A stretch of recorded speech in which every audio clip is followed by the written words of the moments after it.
Bom, eu quero retomar agora a conversa com o Álvaro Nocera, mas para falar de um outro assunto que o Piperno até iniciou para a gente aqui, que é o primeiro Boletim Focus de 2025, divulgado pelo Banco Central. Álvaro Nocera, em detalhes, o que esse boletim nos conta, para eu jogar aqui para o debate depois com os nossos amigos.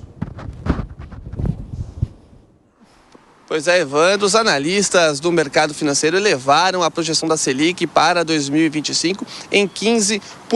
Antes, o Boletim Focus previa uma taxa básica de juros de 14,75% e agora, então, subiu para 15%. Atualmente, nós temos uma Selic de 12,25% ao ano, com aquela sinalização de a gente ter ali 2 aumentos consecutivos de 1 ponto percentual cada. Então, muito provavelmente, a partir de março, teremos uma taxa básica de juros de 14,25%, né? O que assusta o setor produtivo e torna o financiamento mais caro. A projeção da inflação também subiu pela 12ª vez consecutiva. Então, de 4,96% para 4,99%, ainda se mantendo acima do teto da meta. A previsão do dólar ficou em R$ 6,00, o que mostra ali que o mercado financeiro segue ali pessimista com relação ao rumo da economia brasileira. Evandro. As informações, Álvaro Nocera. Alan Gani, 15%, taxa Selic de 15%. Por quê e o que isso pode provocar? Pois é, final do período de 2025, a Selic chegando a 15% em um ano, né?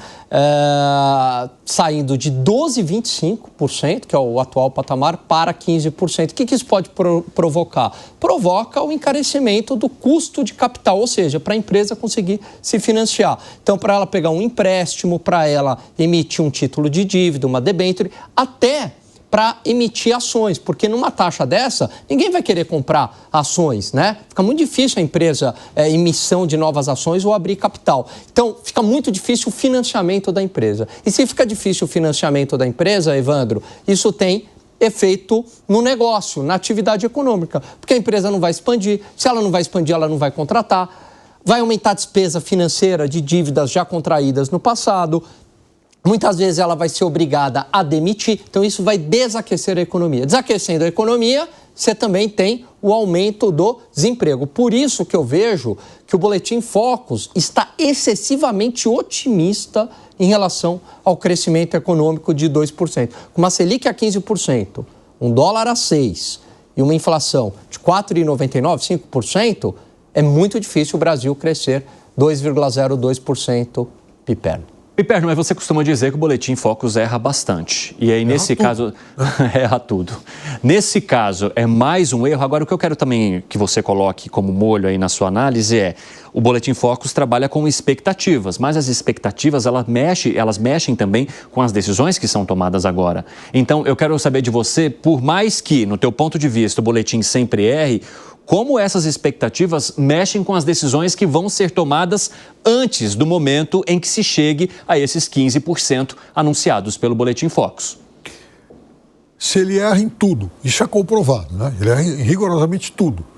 Se a qualidade das análises que ele faz é muito ruim, por que o Banco Central ainda continua usando esse tipo de trabalho, esse tipo de... Diga, Gani, explica. Foi, Gani? Não, por quê? Porque o Boletim Focus, você não pode levar o Boletim Focus como algo, uma bola de cristal do que vai acontecer. A Selic vai ser 15, o dólar vai ser 6 e tal. Mas ele é um termômetro das expectativas do humor atualmente. Ou seja, ele vê aquela foto e ele fala, com essa foto que eu tenho aqui, a minha análise para lá é essa. Isso. Agora, se o filme mudar, o negócio muda. Então, qual que é o humor hoje? Ele está medindo o humor hoje. Está mal-humorado pelo jeito. Está mal-humorado. Né? Então, o humor hoje é ruim.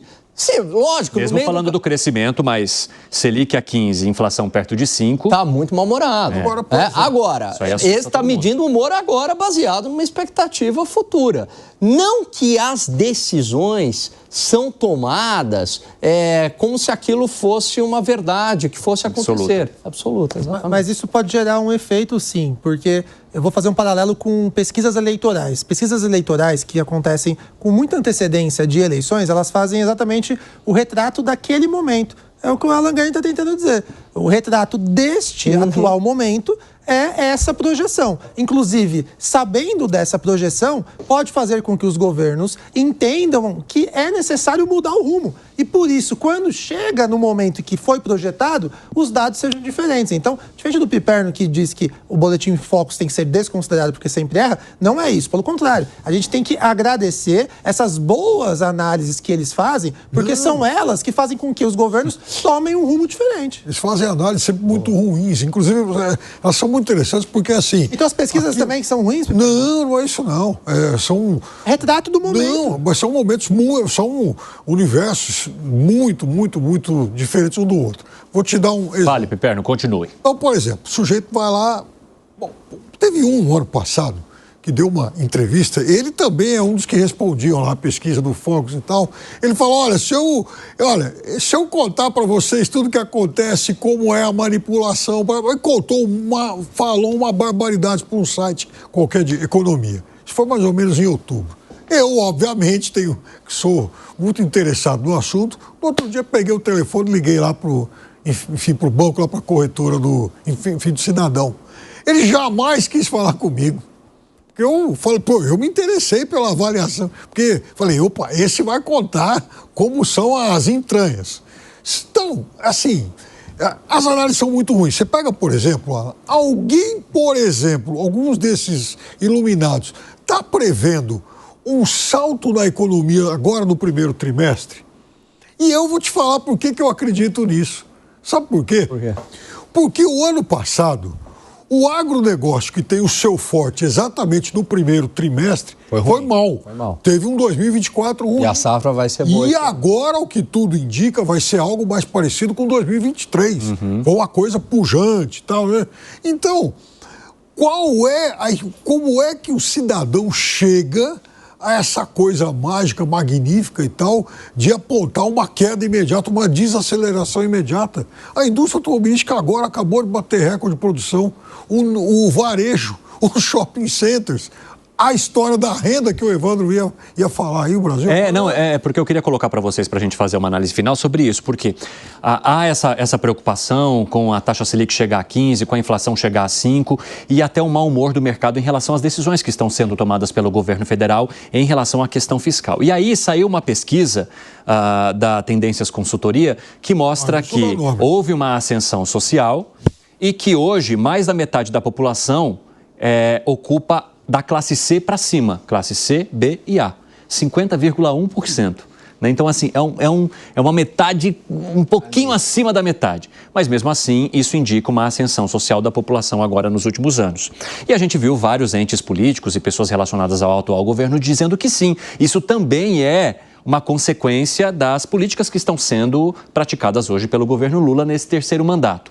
E aí, Gani, se a gente tem questões tão negativas e esse mau humor do mercado em relação ao que está sendo adotado, por que a gente percebe um aumento, uma ascensão das famílias brasileiras, ascensão relacionada à renda delas? Pois é, tem um movimento aí que é bastante curioso, né? Você tem essa pesquisa, Tendências é uma consultoria séria, você tem a queda da taxa de desemprego, mas, por outro lado, existe um mau humor da população. É como se essa melhora de pesquisas, essa melhora de indicadores, ela não conversasse com a percepção real das pessoas. Diferentemente do primeiro mandato do governo Lula, em que a melhora de renda, dada a conjuntura internacional, reformas feitas lá no governo Fernando Henrique, etc. e tal, trouxe uma percepção ali da população que, as coisas estão melhorando. Tanto é que você teve um problema político, um mensalão, e que não abalou a popularidade, porque o governo conseguia bons dividendos políticos da situação econômica. É diferente de hoje. É como se há indicadores, sim, favoráveis da taxa de desemprego, mercado de trabalho, como essa pesquisa também, mas que não conversam, e a gente não consegue entender direito por que não conversam com o sentimento da população de melhora. Mais ou menos o que ocorreu nos Estados Unidos também. Até porque a queda de desemprego é apontado como o principal motivo, segundo os analistas que enviaram essa pesquisa, inclusive, ao jornal O Globo. E eu estou com os dados aqui e eles mencionam o seguinte: pelas estimativas do estudo, a massa de renda total no ano passado, incluindo salários, benefícios sociais, aposentadorias e pensões e outras rendas com juros de investimentos, subiu em média 7% no país. Só que na classe C, esse avanço foi bem maior, de 9,5%, quase 10%. Dani. Uma hipótese. Rapidamente, o pessoal da rádio vai para um rápido intervalo, daqui a pouco espero os 6. A gente vai estar nesse tema aqui, até já. Pode continuar. Uma hipótese que eu levanto e que eu já discuti fora do ar com o Piperno, ele também compra essa ideia, a questão de aplicativos, de motorista por aplicativo, de entrega. Então, as pessoas encontrando novas formas, e essa pessoa não é considerada desempregada. Você perguntar para ela, você está desempregado? Fala, não. Né? Mesmo que seja informal, não, porque a pergunta é se você está desempregado ou não, se você está procurando emprego nos últimos 30 dias ou não. Ela fala não. Então, as pessoas estão encontrando outras formas de compor a sua renda. Então, elas não estão desempregadas, mas elas estão tendo que trabalhar mais para fazer este ajuste de renda, dado toda a alta de preço. Interessante. Fala, Zagarino. E é importante destacar que não tem relação alguma com medidas sociais do governo federal. O governo federal, ele apresenta medidas para tirar a população da miséria, da classe E, talvez para a D, nada relacionado a C. O aumento de renda na classe C se dá em razão do que o Alan Gani pontuou, que é mais pessoas cada vez mais procurando empregos que não são mais os empregos que nós estávamos acostumados na década de 80, na década de 90, que é aquele emprego CLT, aquele emprego formal. Por isso que existe uma discussão muito grande da desigualdade que existe nas regiões norte e nordeste do Brasil, que lá vivem muito mais pessoas recebendo auxílio do governo do que registradas em carteira assinada. Paralelo a isso,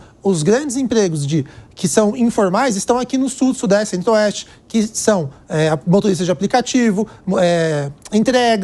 Tudo isso dentro da informalidade faz com que a renda da população aumente. E aí eu fiquei curioso para pegar aqui os dados, os números. A classe C, para você ser da classe C, você tem que ganhar R$ 3.400 até R$ 8.100. E eu pergunto para você que está em casa, quantas pessoas ao seu redor você conhece que recebem acima de R$ 3.400 até R$ 8.100? Então, dependendo do estado que você está, dependendo da região, do bairro que você nos assiste, com certeza, o teu ponto de vista vai ser completamente diferente. Infelizmente, hoje, nós estamos com uma população que beira 50%, porque esses dados não são legais. Você fala assim, 50% do Brasil, a gente conseguiu alcançar a classe C, B e A. Tá bom. E os outros 50% estão na classe D e E, ou seja, necessitando sempre do papai Estado para cuidar delas. Não é esse o caminho. A gente tem que ter um Brasil que incentive mais as pessoas a gerarem renda, o que vai fazer com que o Brasil consiga se desenvolver e aí elimine todas as discussões que nós estávamos tendo aqui hoje,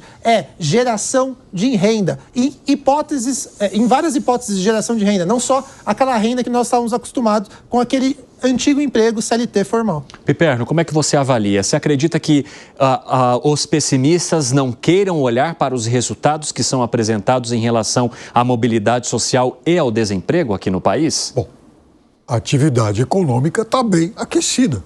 Então, é óbvio que isso gera empregos e gera renda. Isso é consequência direta do PIB crescendo a 3,5%.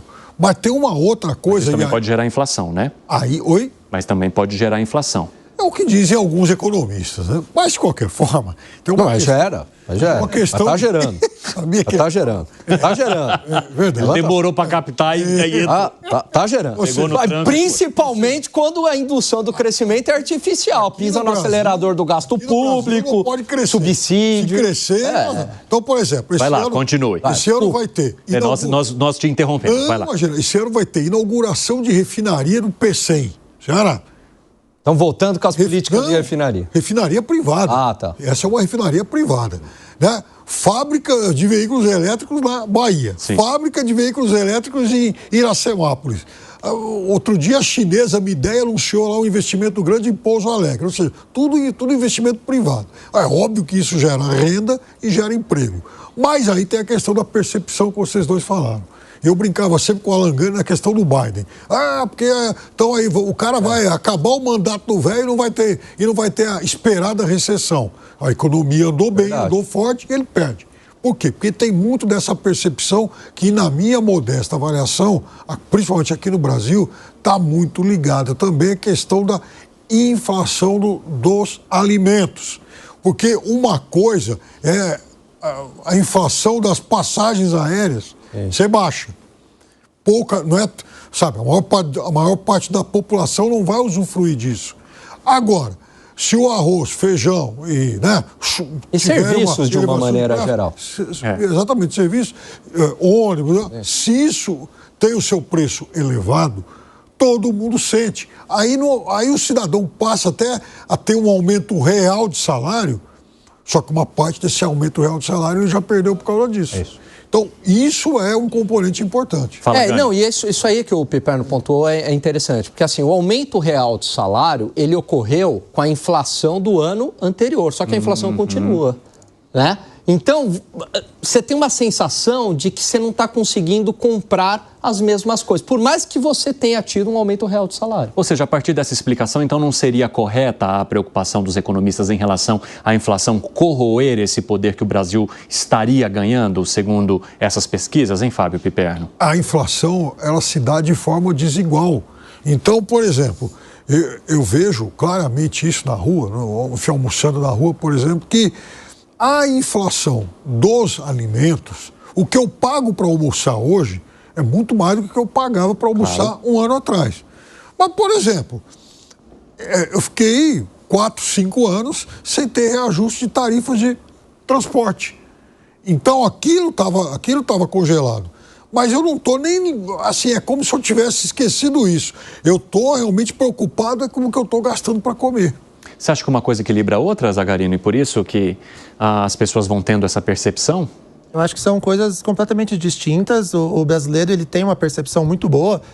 A política, às vezes, ela pode ser complicada, a economia pode ser considerada difícil, mas uma coisa eu tenho certeza, o brasileiro não é bobo quando mexe no seu bolso. E o poder de compra é o que influencia, inclusive, as decisões do brasileiro. A partir do momento que ele observa que para almoçar na rua, para fazer compras no supermercado, e mais uma vez, eu gosto de me comunicar com quem nos assiste.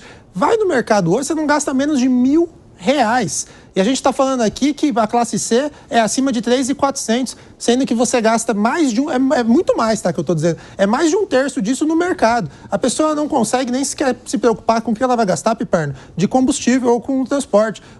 Sem sombra de dúvida, se você não controlar a inflação, principalmente no preço dos alimentos, o brasileiro ele vai ter uma percepção péssima da economia. Ô Piperno, agora só para arrematar, talvez seja por conta dessa ascensão da classe que hoje a gente acompanha a avaliação da maneira como está, porque esse governo ele sempre teve certa dificuldade em se comunicar com as classes média e alta. Até porque essas classes elas têm uma sofisticação de consumo maior. Então, talvez elas até algum ganho que elas tenham tido, veja, olha o que aconteceu com os shoppings no final do ano, né? O varejo bombando. Só que não era, provavelmente, classe C, classe D, consumindo tanto. Então, lá em cima, a B, que tem um consumo muito mais sofisticado, de fato, ele não está nem aí para o governo. O problema é lá embaixo.